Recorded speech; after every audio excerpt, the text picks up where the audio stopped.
Yes good morning बेटा। अज आप अपनी स्टोरी का जोड़ा नैक्सट पार्ट है वो करना आ। उस दिन आप जोड़ा है फस्ट बाकी सब सुख सांद है फस्ट पार्ट किया जिदे विच आप पढ़िया सी कि मोहन सिंह इकलौता पिंड का मुंडा सी जिहड़ा कि सारियां दियां चिट्ठियां लिखदा आ रहा सी और सारे पिंड के लोग उहदे कोलों ही चिट्ठियां लिखवाते सी। अज आपां इहदा जिहड़ा सैकेंड पार्ट करना आ जिहदे आधार दे उपर इस कहानी का सिरलेख रखा गया या इस कहानी का विषय वस्तु आधारित है। ठीक है, पेज नंबर 53 तो स्टार्ट करना है। अजे परसों की गल है, जागर फौजी की माँ हर कौर मैनू अपने घर ले जान लई आई चिट्ठी लिखवाउण लई। पहलां तां मैं टाल मटोल करना हुंदा टालना, किसी नूं लारे लाउणा, टाल देना। पर जदों उहदियां अखां भर आईयां तां मैं नीवीं पा लई ते उहदे पिछे पिछे तुर पिया। हुण इत्थों जिहड़ा है स्टोरी का मुढला पार्ट शुरू हुंदा आ जिहदे विच हर कौर जो कि एक फौजी की माँ सी वो मोहन सिंह तो चिट्ठी लिखवाउण दे लई आंदा आ। पहलां तां जिहड़ा मोहन सिंह है टाल मटोल करदा, लारे लाउंदा आ, टालदा आ, पर फिर जदों हर कौर दियां अखां जिहड़ियां आ पर आउंदियां आ तां फिर मोहन सिंह जिहड़ा है उहदे कोल रिहा नहीं जांदा ते ओह चिट्ठी लिखण दे लई हर कौर दे पिछे पिछे तुर पैंदा आ। अपने घर जाके उन्हें बाहरले दरवाजे कोल मेरी खातर पीड़ी डा दिती। मैं चुप करके बैठ गया। ਉਹ ਉੱਠ ਕੇ ਕਾੜਨੀ ਚੋਂ ਦੁੱਧ ਦਾ ਗਿਲਾਸ ਭਰ ਲਿਆਈ। ਮੈਂ ਬੜੀ ਨਾ ਨੁੱਕਰ ਕੀਤੀ ਪਰ ਉਸ ਕਿਹਾ, ਪੀ ਲੈ ਪੁੱਤ, ਕਿਹੜਾ ਆਪਾਂ ਮੁੱਲ ਲਿਆਂਦਾ ਕਿਤੋਂ। ਸੁੱਖ ਨਾਲ ਦੋ ਲਵੇਰੀਆਂ ਖੜੀਆਂ ਨੇ। ਲਵੇਰੀਆਂ ਕਹਿੰਦੇ ਦੁੱਧ ਦੇਣ ਵਾਲੇ ਪਸ਼ੂ ਨੂੰ। बेशक लै जाया कर, वेले कुवेले लोड़ पै जावे कदे। असी पुत तेरा हक नहीं रखते, बस चिट्ठी दे बोल जरा चंगे लिख दई। आ लै फड़ काट। काट हुंदा आ पोस्ट कार्ड जिहदे उपर चिट्ठी लिखी जाती है। ਉਹ ਕਾਂਸੀ ਦੀ ਥਾਲੀ ਤੇ ਰੱਖ ਕੇ ਪੋਸਟ ਕਾਰਡ ਮੈਨੂੰ ਫੜਾ ਦਿੱਤਾ। ਪਹਿਲਾਂ ਦੁੱਧ ਦੀ ਘੁੱਟ ਭਰ ਲੈ ਪੁੱਤ, ਬਹਿ ਭਰਜੂ। ਉਹਨੇ ਪਿੱਤਲ ਦੇ ਗਲਾਸ ਵੱਲ ਇਸ਼ਾਰਾ ਕਰਦਿਆਂ ਕਿਹਾ। ਮੈਂ ਸੰਗਦਿਆਂ गिलास मूँह ਨੂੰ ਲਾ ਲਿਆ ਪਰ ਇੱਕਦਮ ਮੂੰਹ ਤੋਂ ਲਾ ਲਿਆ। ਗਰਮ ਗਰਮ ਦੁੱਧ ਨੇ ਮੇਰੀ ਜੀਭ, ਗਰਮ ਗਰਮ ਗਲਾਸ ਨੇ ਮੇਰੇ ਬੁੱਲ ਫੂਕ ਦਿੱਤੇ ਮਤਲਬ ਸਾੜ ਦਿੱਤੇ। ਹੁਣ ਇੰਨਾ ਜਿਹੜਾ ਤੁਹਾਡਾ ਪੈਰਾਗ੍ਰਾਫ ਆ ਉਤੋਂ ਇਹ ਗੱਲ ਸਿੱਧ ਹੋ ਜਾਂਦੀ ਹੈ ਕਿ ਜਿਹੜੀ ਹਰ ਕੌਰ ਸੀ ਉਹ ਮਹਿਮਾਨ ਨਿਵਾਸ ਔਰਤ ਸੀ। ਉਹਨੇ ਮੋਹਨ ਸਿੰਘ ਦੀ ਮਹਿਮਾਨ ਨਿਵਾਜ਼ੀ ਵਿੱਚ ਕੋਈ ਕਸਰ ਨਹੀਂ ਛੱਡੀ ਸੀ। ਉਹਨੇ ਉਹਦੀ ਖਾਤਰ ਪੀੜੀ ਡਾਈ, ਉਹਨੂੰ ਪਿਆਰ ਤੇ ਸਤਿਕਾਰ ਨਾਲ ਬਿਠਾਇਆ ਤੇ ਉਹਨੂੰ ਇਹ ਵੀ ਕਿਹਾ ਕਿ ਘਰ ਦੇ ਵਿੱਚ ਪਸ਼ੂ ਦੇਣ ਵਾਲੇ ਦੁੱਧ ਦੇਣ ਵਾਲੇ ਜਿਹੜੇ ਪਸ਼ੂ ਆ ਉਹ ਬੱਝੇ ਹੋਏ ਆ, ਜਦੋਂ ਦਿਲ ਕਰੇ ਉਹ ਦੁੱਧ ਲੈ ਜਾਇਆ ਕਰ। ਤੇ ਨਾਲ ਹੀ ਉਹਨੂੰ ਜਿਹੜੀ ਸੀ ਉਹਦੀ ਮਹਿਮਾਨ ਨਿਵਾਜ਼ੀ ਜਾਂ ਆਓ ਭਗਤ ਕਰਨ ਦੇ ਲਈ ਉਹਨੇ ਉਹਨੂੰ ਦੁੱਧ ਦਾ ਗਿਲਾਸ ਵੀ ਦਿੱਤਾ। ਬੇਸ਼ੱਕ ਦੁੱਧ ਬਹੁਤ ਗਰਮ ਹੋਣ ਕਰਕੇ ਮੋਹਨ ਸਿੰਘ ਦੀ ਜਿਹੜੀ ਜੀਭ ਸੀ ਤੇ ਬੁੱਲ ਸੜ ਗਏ ਸੀ, ਪਰ ਫਿਰ ਵੀ ਹਰ ਕੌਰ ਨੇ ਆਪਣੇ ਵੱਲੋਂ ਖਾਤਰਦਾਰੀ ਵਿੱਚ ਕੋਈ ਕਸਰ ਨਹੀਂ ਛੱਡੀ।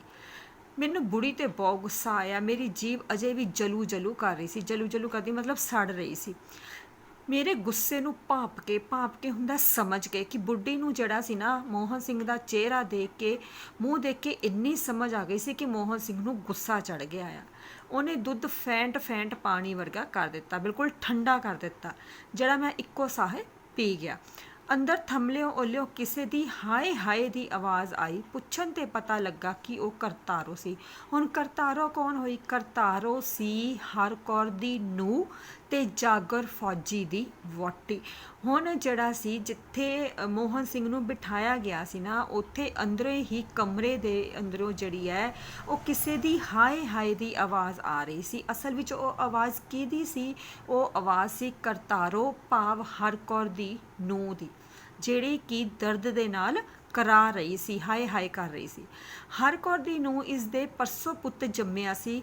ਅੰਦਰ ਮੰਜੇ ਤੇ ਪਈ ਉਹ ਕਰਾ ਰਹੀ ਸੀ ਮਤਲਬ ਦੁੱਖ ਦੇ ਨਾਲ ਤੜਫ ਰਹੀ ਸੀ। ਉਹਨੂੰ ਪਰਸੋਂ ਤੋਂ ਦਰਦ ਹੋ ਰਿਹਾ ਸੀ ਜਿਹੜਾ ਹਜੇ ਤੱਕ ਨਹੀਂ ਸੀ ਟਿਕਿਆ। ਅਸਲ ਦੇ ਵਿੱਚ ਉਹਦਾ ਜਿਹੜਾ ਹੈ ਦੁੱਖ ਤਕਲੀਫ ਦਾ ਕਾਰਨ ਕੀ ਸੀ ਕਿ ਉਹਨੇ ਘਰ ਪੁੱਤਰ ਹੋਇਆ ਸੀ। ਕਰਤਾਰੋ ਨੇ ਇੱਕ ਪੁੱਤਰ ਨੂੰ ਜਨਮ ਦਿੱਤਾ ਸੀ ਔਰ ਜਦੋਂ ਤੋਂ ਉਹਦੇ ਪੁੱਤ ਜੰਮਿਆ ਸੀ ਉਦੋਂ ਤੋਂ ਹੀ ਉਹਦੇ ਦਰਦ ਹੋ ਰਿਹਾ ਸੀ ਜਿਹੜਾ ਹਜੇ ਤੱਕ ਵੀ ਠੀਕ नहीं होया सी, जिस करके वो हजे भी दर्द दे नाल चिक्का मार रही सी। बुढ़ी ने हौका भर के कहा, पुत्त मोहनिया जरा चंगी तरह लिखी चिट्ठी जिन्हों पढ़ के मुंडा फौज चों नावां कटा आवे। हुण ये लाइनां बहुत ही इंपॉर्टेंट है। असी दुखी हाँ पुੱਤ ਉਹਦੀਆਂ ਅੱਖਾਂ ਫੇਰ ਭਰ ਆਈਆਂ। ਹੁਣ ਇਹ ਸਤਰਾਂ ਕਿਹਨੇ ਕਹੀਆਂ? ਹਰ ਕੌਰ ਨੇ ਕਹੀਆਂ। ਕਿਹਨੂੰ ਕਹੀਆਂ? ਮੋਹਨ ਸਿੰਘ ਨੂੰ। ਕਦੋਂ ਕਹੀਆਂ? ਜਦੋਂ ਹਰ ਕੌਰ ਜਿਹੜੀ ਹੈ ਉਹ ਮੋਹਨ ਸਿੰਘ ਨੂੰ ਆਪਣੇ ਘਰ ਲੈ ਕੇ ਆਂਦੀ ਹੈ ਚਿੱਠੀ ਲਿਖਵਾਉਣ ਦੇ ਲਈ। ਕਿਹਦੇ ਨਾਮ? ਆਪਣੇ ਪੁੱਤਰ ਜਾਗਰ ਫੌਜੀ ਦੇ ਨਾਮ ਤੇ ਚਿੱਠੀ ਲਿਖਵਾਉਣ ਦੇ ਲਈ ਲਿਆਉਂਦੀ ਹੈ, ਤਾਂ ਕਿ ਉਹਦਾ ਪੁੱਤਰ ਜਿਹੜਾ ਹੈ ਉਹ ਫੌਜ ਦੇ ਵਿੱਚੋਂ ਆਪਣਾ ਨਾਮ ਕਟਾ ਕੇ ਘਰ ਵਾਪਸ ਆ ਜਾਵੇ। ਕਿਉਂਕਿ ਹਰ ਕੌਰ ਨੂੰ ਜਿਹੜਾ ਸੀ ਹੁਣ ਚਾਰੇ ਪਾਸੇ ਤੋਂ ਦੁੱਖਾਂ ਤਕਲੀਫਾਂ ਨੇ ਘੇਰ ਲਿਆ ਸੀ।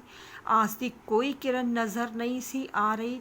ਉਹਦੀ ਜਿਹੜੀ ਪਤਨੀ ਸੀ ਕਰਤਾਰੋ, ਉਹਦੇ ਘਰ ਵੀ ਪੁੱਤਰ ਹੋਇਆ ਸੀ, ਪਰ ਉਹਦੀ ਪਤਨੀ ਜਿਹੜੀ ਸੀ ਉਹ ਹਜੇ ਤੱਕ ਉਹਦੀ ਸਿਹਤ ਦੇ ਵਿੱਚ ਕੋਈ ਸੁਧਾਰ ਨਹੀਂ ਹੋਇਆ ਸੀ। ਬੁੱਢੀ ਜਿਹੜੀ ਹੈ ਹਰ ਪਾਸੋਂ ਦੁੱਖਾਂ ਤਕਲੀਫਾਂ ਦੇ ਨਾਲ ਘਿਰੀ ਹੋਈ ਸੀ। ਇਸ ਕਰਕੇ ਉਹ ਚਾਹੁੰਦੀ ਸੀ ਕਿ ਉਹਦਾ ਪੁੱਤਰ ਜਿਹੜਾ ਹੈ ਉਹ ਹੁਣ ਫੌਜ ਚੋਂ ਨਾਮ ਕਟਾ ਕੇ ਘਰ ਆ ਜਾਵੇ ਤੇ ਖੁਦ ਆ ਕੇ ਘਰ ਦੇ ਹਾਲਾਤਾਂ ਨੂੰ ਦੇਖੇ। ਮੇਰਾ ਵੀ ਦਿਲ ਬੜਾ ਖਰਾਬ ਜਿਹਾ ਹੋ ਗਿਆ। ਮੈਂ ਆਪਣੇ ਵੱਲੋਂ ਰਾਜੀ ਖੁਸ਼ੀ ਲਿਖੀ, ਉਹਦੀ ਰਾਜੀ ਖੁਸ਼ੀ ਪੁੱਛੀ। ਸੋ ਮੋਹਨ ਸਿੰਘ ਨੇ ਚਿੱਠੀ ਸ਼ੁਰੂ ਕੀਤੀ। ਉਹਨੇ ਆਪਣੇ ਵੱਲੋਂ ਜਿਹੜਾ ਸੀ ਹਾਲ ਚਾਲ ਪੁੱਛਿਆ, ਰਾਜੀ ਖੁਸ਼ੀ ਆਪਣੀ ਵੀ ਲਿਖ ਦਿੱਤੀ ਤੇ ਜਾਗਰ ਫੌਜੀ ਦੀ ਵੀ ਪੁੱਛ ਲਈ। ਤੇ ਫਿਰ ਸਵਾਲੀ ਨਜ਼ਰਾਂ ਨਾਲ ਬੁੱਢੀ ਵੱਲ ਵੇਖਣ ਲੱਗ ਪਿਆ। ਲਿਖ ਪੁੱਤ ਬਈ ਉਹਦਾ ਬਾਪੂ 5ਵੀਂ ਤਰੀਕ ਤੇ ਜਾ ਆਇਆ, ਇਸ 15 ਦੀ ਫੇਰ ਪੇਸ਼ੀ ਹੈ। ਜਿੱਦਾਂ ਆਪਾਂ ਕਹਾਣੀ ਵਿੱਚ ਪਹਿਲਾਂ ਵੀ ਪੜ੍ਹਿਆ ਸੀ ਕਿ ਆਮ ਕਰਕੇ ਪਿੰਡਾਂ ਦੇ ਵਿੱਚ ਕੋਈ ਨਾ ਕੋਈ ਜਿਹੜਾ ਹੈ ਉਹ ਜ਼ਮੀਨਾਂ ਜਾਇਦਾਦਾਂ ਨੂੰ ਲੈ ਕੇ ਮੁਕੱਦਮੇ ਛਿੜੇ ਹੀ ਰਹਿੰਦੇ ਹੈ ਨਾ। ਇਸੇ ਤਰ੍ਹਾਂ ਇਹਦੇ ਵਿੱਚ ਵੀ ਹਰ ਕੌਰ ਸਭ ਤੋਂ ਪਹਿਲਾਂ ਕੀ ਲਿਖਵਾਉਂਦੀ ਆਪਣੇ ਪੁੱਤਰ ਨੂੰ ਕਿ ਉਹਦਾ ਜਿਹੜਾ ਬਾਪੂ ਹੈ ਉਹਨਾਂ ਦਾ ਜਿਹੜਾ ਮੁਕੱਦਮਾ ਚੱਲ ਰਿਹਾ ਹੈ ਉਹਦੀ 5ਵੀਂ ਤਰੀਕ ਤੇ ਜਾ ਕੇ ਆਇਆ ਆ, ਤੇ ਉਸੇ ਮਹੀਨੇ ਦੀ 15 ਦੀ ਫਿਰ ਦੁਬਾਰਾ ਤਰੀਕ ਪੈ ਗਈ ਹੈ। 15 ਦੀ ਫਿਰ ਦੁਬਾਰਾ ਪੇਸ਼ੀ ਹੈ। ਸੋ ਕਹਿਣ ਤੋਂ ਕੀ ਭਾਵ ਹੈ ਕਿ ਮਹੀਨੇ ਦੇ ਵਿੱਚ 2-2 ਤਰੀਕਾਂ ਪੈਂਦੀਆਂ ਨੇ। ਹੋਰ ਲਿਖ ਕੇ ਪੁੱਛਿਆ, ਦੀਪੋ ਦੇ ਪ੍ਰਾਹੁਣੇ ਦਾ ਅਜੇ ਕੋਈ ਪਤਾ ਨਹੀਂ ਕਿੱਥੇ ਗਿਆ, ਕਿੱਥੇ ਹੈ ਕਿੱਥੇ ਨਹੀਂ, ਉਹ ਵੀ ਗੌਰ ਕਰਕੇ ਉਧਰੋਂ ਥੋ ਪਤਾ ਕੱਢੇ। ਹੁਣ ਦੀਪੋ ਕੌਣ ਹੋਈ? ਦੀਪੋ ਸੀ ਹਰ ਕੌਰ ਦੀ ਧੀ ਤੇ ਜਾਗਰ ਫੌਜੀ ਦੀ ਭੈਣ। ਹੁਣ ਤੁਹਾਨੂੰ ਇਹ ਪੁੱਛਿਆ ਜਾ ਸਕਦਾ ਹੈ ਕਿ ਦੀਪੋ ਕੌਣ ਸੀ, ਕਰਤਾਰੋ ਕੌਣ ਸੀ, ਇਸ ਕਹਾਣੀ ਵਿੱਚ ਉਹਨਾਂ ਦਾ ਜ਼ਿਕਰ ਕਿਉਂ ਆਇਆ ਹੈ। ਸੋ ਇੱਥੇ ਜਿਹੜੀ ਹਰ ਕੌਰ ਹੈ ਉਹ ਆਪਣੀ ਧੀ ਦੀਪੋ ਦਾ ਜ਼ਿਕਰ ਕਰਦੀ ਹੈ, ਜਿਹਦਾ ਕਿ ਪ੍ਰਾਹੁਣਾ ਛੱਡ ਕੇ ਚਲਾ ਗਿਆ ਸੀ ਔਰ ਉਹਦਾ ਹਜੇ ਤੱਕ ਕੋਈ ਪਤਾ ਨਹੀਂ ਲੱਗਾ ਸੀ। ਇਸ ਕਰਕੇ ਜਿਹੜਾ ਹੈ ਹਰ ਕੌਰ ਕੀ ਲਿਖਾਉਂਦੀ ਹੈ ਕਿ ਦੀਪੋ ਦਾ ਜਿਹੜਾ ਪ੍ਰਾਹੁਣਾ ਹੈ ਉਹਦਾ ਹਜੇ ਤੱਕ ਕੋਈ ਥੌ ਟਿਕਾਣਾ ਪਤਾ ਨਹੀਂ ਲੱਗਾ। ਇਸ ਕਰਕੇ ਉਹ ਆਪਣੇ ਵੱਲੋਂ ਜਿਹੜਾ ਹੈ ਉਹਦੇ ਪਤੀ ਨੂੰ ਲੱਭਣ ਦੀ ਕੋਸ਼ਿਸ਼ ਕਰੇ ਤਾਂ ਕਿ ਧੀ ਨੂੰ ਆਪਣੇ ਘਰ ਭੇਜਿਆ ਜਾ ਸਕੇ।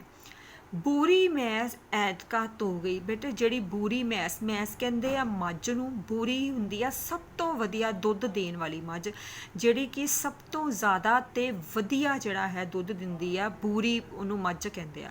ਧੋ ਗਈ ਮਤਲਬ ਐਤਕੀ ਬਿਮਾਰ ਹੋ ਗਈ। ਹੁਣ ਹੋਇਆ ਕਿ ਉਹਨਾਂ ਦੀ ਜਿਹੜੀ ਸਭ ਤੋਂ ਵਧੀਆ ਮੱਝ ਸੀ ਨਾ, ਬੂਰੀ ਮੱਝ, ਉਹ ਵੀ ਜਿਹੜੀ ਸੀ ਬਿਮਾਰ ਹੋ ਗਈ ਸੀ। ਕੀ ਹੋਇਆ ਸੀ? ਨਾਲੇ ਉਹਦੀ ਪੂੰਛ ਨੂੰ ਬਾਹਮਣੀ ਲੱਗ ਗਈ। ਬਾਹਮਣੀ ਇੱਕ ਬਿਮਾਰੀ ਦਾ ਨਾਮ ਹੈ ਜਿਹਦੇ ਵਿੱਚ ਜਿਹੜੀ ਹੈ ਪੂੰਛ ਆਪਣੇ ਆਪ ਹੀ ਜਿਹੜੀ ਆ ਡਿੱਗ ਪੈਂਦੀ ਹੈ, ਟੁੱਟ ਕੇ ਤੇ ਜਾਂ ਫਿਰ ਕੱਟਣੀ ਪੈਂਦੀ ਹੈ ਤਾਂ ਕਿ ਜਿਹੜੀ ਹੈ ਮੱਝ ਨੂੰ ਅੱਗੇ ਬਿਮਾਰੀ ਨਾ ਵਧੇ। ਸੋ ਕੀ ਹੋਇਆ? ਉਹਨਾਂ ਦੀ ਜਿਹੜੀ ਬੂਰੀ ਮੱਝ ਸੀ ਉਹ ਬਿਮਾਰ ਹੋ ਗਈ, ਉਹਦੀ ਪੂੰਛ ਨੂੰ ਬਾਹਮਣੀ ਲੱਗ ਗਈ ਸੀ। ਪਰ ਮੱਝ ਤਾਂ ਠੀਕ ਸੀ, ਪਰ ਪੂੰਛ ਜਿਹੜੀ ਸੀ ਉਹਦੀ ਵੱਢ ਕੇ ਮੈਸ ਦੀ ਕਦਰ ਹੁੰਦੀ ਕੀਮਤ, ਕਿ ਉਹਦੀ ਜਿਹੜੀ ਸੀ ਮੱਝ ਦੀ ਪੂੰਛ ਵੱਢੀ ਜਾਣ ਕਰਕੇ ਉਹਦੀ ਜਿਹੜੀ ਕੀਮਤ ਸੀ ਉਹ ਅੱਧੀ ਰਹਿ ਗਈ ਸੀ। ਕਿਉਂਕਿ ਪੂੰਛ ਤੋਂ ਬਿਨਾਂ ਜਿਹੜਾ ਜਾਨਵਰ ਨਕਾਰਾ ਆ, ਕਿਸੇ ਕੰਮ ਦਾ ਨਹੀਂ। ਜਿਹੜੀ ਪੂੰਛ ਹੈ ਉਹ ਇੱਕ ਤਰ੍ਹਾਂ ਜਾਨਵਰ ਨੂੰ ਆਪਣੀ ਰੱਖਿਆ ਕਰਨ ਦੇ ਲਈ ਉਹਦੀ ਮਦਦ ਕਰਨ ਦੇ ਵਿੱਚ ਸਹਾਇਤਾ ਕਰਦੀ ਹੈ। ਸੋ ਪੂੰਛ ਵੱਢੀ ਜਾਣ ਕਰਕੇ ਮੱਝ ਦੀ ਕੀਮਤ ਅੱਧੀ ਰਹਿ ਗਈ ਸੀ।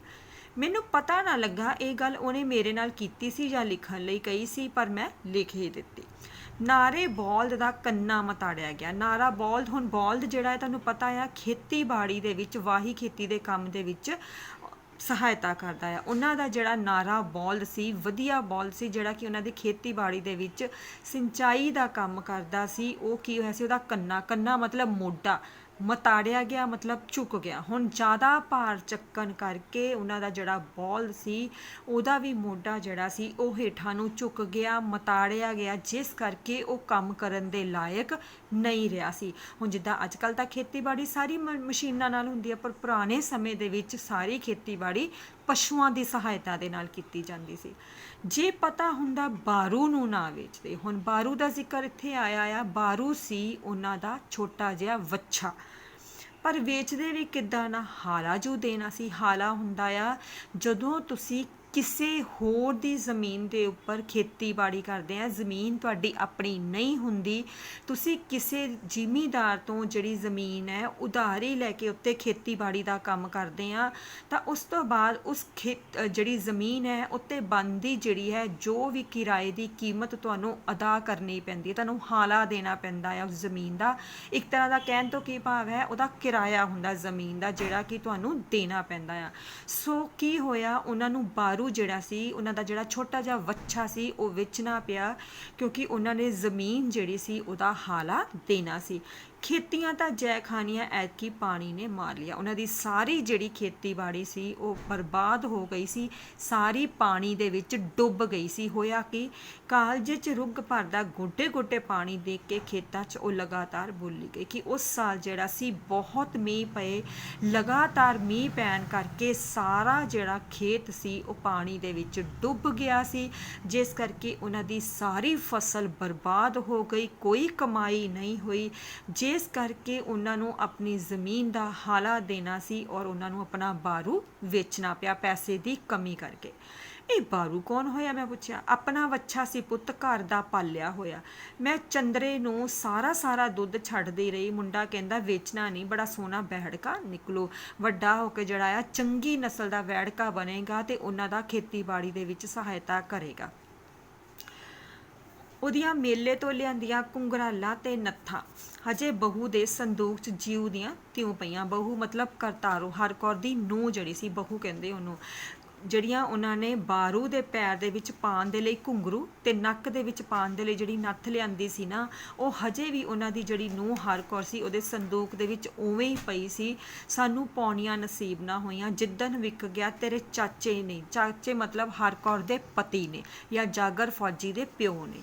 ਟੁਕਰ ਬੁਰਕੀ ਨਾ ਖਾਧੀ, ਥਮਲੇ ਨਾਲ ਲੱਗਾ ਬੈਠਾ ਰਿਹਾ ਸਾਰਾ ਦਿਨ ਨੀਵੀਂ ਪਾ ਕੇ। ਸੋ ਜਿੱਦਣ ਉਹਨਾਂ ਨੂੰ ਬਾਰੂ ਦੇ ਨਾਲ ਇੰਨਾ ਉਹਨਾਂ ਦਾ ਪਿਆਰ ਸੀ, ਇੰਨਾ ਜੋੜ ਸੀ ਕਿ ਜਿੱਦਣ ਉਹਨਾਂ ਨੇ ਬਾਰੂ ਨੂੰ ਵੇਚ ਦਿੱਤਾ ਸੀ ਨਾ, ਉਸ ਦਿਨ ਜਿਹੜਾ ਹਰ ਕੌਰ ਦਾ ਪਤੀ ਸੀ ਉਹਦਾ ਭੋਰਾ ਪਰ ਵੀ ਮਨ ਨਾ ਲੱਗਾ ਤੇ ਉਹ ਸਾਰਾ ਦਿਨ ਜਿਹੜਾ ਸੀ ਨੀਵੀਂ ਪਾ ਕੇ ਬੈਠਾ ਰਿਹਾ। ਹੋਰ ਕੀ ਲਿਖਾਂ ਚਾਚੀ, ਮੈਂ ਕੁਵੇਲਾ ਹੁੰਦਾ ਦੇਖ ਕੇ ਕਿਹਾ। ਹੋਰ ਲਿਖਦੇ ਪੁੱਤ ਬਈ ਕਰਤਾਰੋ ਦੇ ਘਰ ਕਾਕਾ ਹੋ ਕੇ ਗੁਜ਼ਰ ਗਿਆ। ਸੋ ਜਿਹੜੀ ਉਹਦੀ ਨੂੰਹ ਦਰਦ ਦੇ ਨਾਲ ਤੜਫ ਰਹੀ ਸੀ ਨਾ, ਉਹਦਾ ਜਿਹੜਾ ਪੁੱਤਰ ਸੀ, ਉਹਨੇ ਪੁੱਤਰ ਨੂੰ ਜਨਮ ਦਿੱਤਾ ਸੀ ਪਰ ਉਹ ਵੀ ਹੋ ਕੇ ਗੁਜ਼ਰ ਗਿਆ, ਮਤਲਬ ਰੱਬ ਨੂੰ ਪਿਆਰਾ ਹੋ ਗਿਆ। ਕਰਤਾਰੋ ਮੰਜੇ ਤੇ ਮਰਨ ਵਾਲੀ ਪਈ ਹੈ, ਜਲਦੀ ਤੋਂ ਜਲਦੀ ਸਾਹਿਬ ਨੂੰ ਕਹਿ ਕੇ ਨਾਮਾ ਕਟਾ ਕੇ ਆਵੇ। ਚਿੱਠੀ ਨੂੰ ਤਾਰ ਹੁੰਦਾ ਐਮਰਜੈਂਸੀ ਲੈਟਰ ਨੂੰ, ਕਿ ਜਿੱਦਾਂ ਹੀ ਉਹਨੂੰ ਚਿੱਠੀ ਮਿਲੇ ਉਸੇ ਸਮੇਂ ਉਹ ਆਪਣਾ ਨਾਮ ਕਟਾ ਕੇ ਵਾਪਸ ਘਰ ਆ ਜਾਵੇ, ਕਿਉਂਕਿ ਇਸ ਸਮੇਂ ਹਰ ਕੌਰ ਨੂੰ ਹਰ ਪਾਸੋਂ ਜਿਹੜਾ ਹੈ ਉਹ ਦੁੱਖਾਂ ਤਕਲੀਫਾਂ ਨੇ ਘੇਰਿਆ ਹੋਇਆ। ਮੈਂ ਸੁੰਨ ਹੋ ਗਿਆ। ਸੁੰਨ ਮਤਲਬ ਇੱਕਦਮ ਸਾਇਲੈਂਟ ਤੇ ਚੁੱਪ। ਕਿੰਨਾ ਸੋਹਣਾ ਸੀ ਗੋਬਲਾ ਜਿਹਾ ਮੇਰਾ ਪੋਤਾ, ਇਨ ਬਿਨ ਬਾਪ ਤੇ ਗਿਆ ਸੀ, ਤਿੱਖਾ ਤਿੱਖਾ ਨੱਕ, ਚੌੜਾ ਮੱਥਾ, ਭਰਮਾ ਚਿਹਰਾ, ਮੂੰਹ ਜਿਵੇਂ ਹਸੂ ਕਰਦਾ। ਜਦੋਂ ਦੀਵੇ ਦੇ ਚਾਨਣੇ ਦੇਖਿਆ, ਇਉਂ ਲੱਗਿਆ ਜਿਵੇਂ ਮੇਰਾ ਪੁੱਤ ਆ ਗਿਆ ਛੁੱਟੀ ਲੈ ਕੇ ਫੌਜ ਚੋਂ। ਬੁੱਢੀ ਆਪੇ ਬੁੜਬੁੜਾਈ ਜਾ ਰਹੀ ਸੀ। ਸੋ ਇਨ੍ਹਾਂ ਸਤਰਾਂ ਦੇ ਵਿੱਚ ਜਿਹੜੀ ਹਰ ਕੌਰ ਹੈ ਉਹ ਆਪਣੇ ਪੋਤੇ ਦਾ ਜ਼ਿਕਰ ਕਰਦੀ ਹੈ ਕਿ ਕਿੰਨਾ ਸੋਹਣਾ ਸੀ ਉਹਦਾ ਪੋਤਾ। ਗੋਬਲਾ ਮਤਲਬ ਗੋਲ ਮਟੋਲ, ਬਿਲਕੁਲ ਆਪਣੇ ਬਾਪ ਤੇ ਮਤਲਬ ਜਾਗਰ ਫੌਜੀ ਵਰਗਾ ਹੀ ਸੀ, ਬਿਲਕੁਲ ਤਿੱਖਾ ਨੱਕ ਤੇ ਚੌੜਾ ਮੱਥਾ, ਔਰ ਉਹਦਾ ਚਿਹਰਾ ਜਿਹੜਾ ਸੀ ਹਸੂ ਕਰਦਾ। ਇੰਜ ਲੱਗਦਾ ਸੀ ਕਿ ਜਿਵੇਂ ਸੱਚੀ ਮੁੱਚੀ ਹਰ ਕੌਰ ਦਾ ਜਿਹੜਾ ਪੁੱਤਰ ਸੀਗਾ ਨਾ, ਉਹ ਫੌਜ ਦੇ ਵਿੱਚੋਂ ਛੁੱਟੀ ਲੈ ਕੇ ਘਰ ਵਾਪਸ ਆ ਗਿਆ ਹੋਵੇ। ਕਹਿਣ ਤੋਂ ਕੀ ਭਾਵ ਹੈ ਕਿ ਹਰ ਕੌਰ ਨੂੰ ਉਹਦੇ ਵਿੱਚੋਂ, ਪੋਤੇ ਦੇ ਵਿੱਚੋਂ ਆਪਣੇ ਪੁੱਤਰ ਦੀ ਹੀ ਪਰਛਾਈ ਨਜ਼ਰ ਆ ਰਹੀ ਸੀ। ਭਾਬੀ ਦੀ ਉਮਰ ਲੰਬੀ ਚਾਹੀਦੀ ਹੈ ਚਾਚੀ, ਇਹਦਾ ਧਿਆਨ ਨਾਲ ਇਲਾਜ ਕਰਵਾ, ਨਾਲੇ ਜਿਉਂਦਾ ਰਹੇ ਸਾਡਾ ਬਾਈ। ਉਹਦੀ ਲਿਖੀ ਇੰਨੀ ਕੁ ਸੀ, ਮੈਂ ਦਿਲਾਸਾ ਦਿੰਦਿਆਂ ਕਿਹਾ। 17 ਕਿਹਨੇ ਕਹੀਆਂ? ਮੋਹਨ ਸਿੰਘ ਨੇ। ਕਿਹਨੂੰ ਕਹੀਆਂ? ਹਰ ਕੌਰ ਨੂੰ। ਕਦੋਂ ਕਹੀਆਂ? ਜਦੋਂ ਹਰ ਕੌਰ ਜਿਹੜੀ ਹੈ ਉਹ ਆਪਣੇ ਪੋਤੇ ਨੂੰ ਯਾਦ ਕਰਦੀ ਹੋਈ ਉਦਾਸ ਹੁੰਦੀ ਹੈ, ਉਸ ਸਮੇਂ ਜਿਹੜਾ ਮੋਹਨ ਸਿੰਘ ਹੈ ਉਹ ਹਰ ਕੌਰ ਨੂੰ ਦਿਲਾਸਾ ਦਿੰਦਾ ਆ, ਹੌਸਲਾ ਦਿੰਦਾ ਆ, ਔਰ ਹੌਸਲਾ ਦਿੰਦਾ ਹੋਇਆ ਕੀ ਕਹਿੰਦਾ ਹੈ ਕਿ ਇਸ ਸਮੇਂ ਜਿਹੜੀ ਹੈ ਭਾਬੀ ਦੀ ਸਿਹਤ ਚੰਗੀ ਚਾਹੀਦੀ ਆ, ਉਹਦਾ ਧਿਆਨ ਦੇ ਨਾਲ ਇਲਾਜ ਕਰਵਾਉਣਾ ਚਾਹੀਦਾ ਹੈ। ਬਾਕੀ ਉਹਦਾ ਜਿਹੜਾ ਬਾਈ ਹੈ, ਮਤਲਬ ਜਿਹੜਾ ਜਾਗਰ ਫੌਜੀ ਹੈ, ਉਹ ਸਲਾਮਤ ਚਾਹੀਦਾ ਹੈ, ਕਿਉਂਕਿ ਜਿਹੜਾ ਜੀ ਘਰ ਦੇ ਵਿੱਚ ਆਇਆ ਸੀ ਹਰ ਕੌਰ ਦਾ ਪੋਤਾ, ਉਹਦੀ ਉਮਰ ਇੰਨੀ ਕੁ ਹੀ ਸੀ। ਇਸ ਕਰਕੇ ਅੱਗੋਂ ਜਿਹੜਾ ਹੈ ਉਹਨਾਂ ਨੂੰ ਭਰਾ ਭਰਜਾਈ ਦਾ ਜਿਹੜਾ ਹੈ ਧਿਆਨ ਰੱਖਣਾ ਚਾਹੀਦਾ ਹੈ।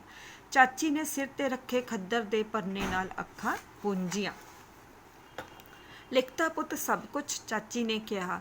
ਆਹੋ ਚਾਚੀ, ਮੈਂ ਬੜੀ ਮੁਸ਼ਕਲ ਨਾਲ ਕਹਿ ਸਕਿਆ। ਚੰਗਾ ਪੁੱਤ, ਇੱਕ ਵਾਰੀ ਸਾਰੀ ਚਿੱਠੀ ਵਾਚ ਕੇ ਸੁਣਾ ਦੇ। ਸੁਣਾ ਦੇ ਮਤਲਬ ਪੜ੍ਹ ਕੇ ਸੁਣਾ ਦੇ।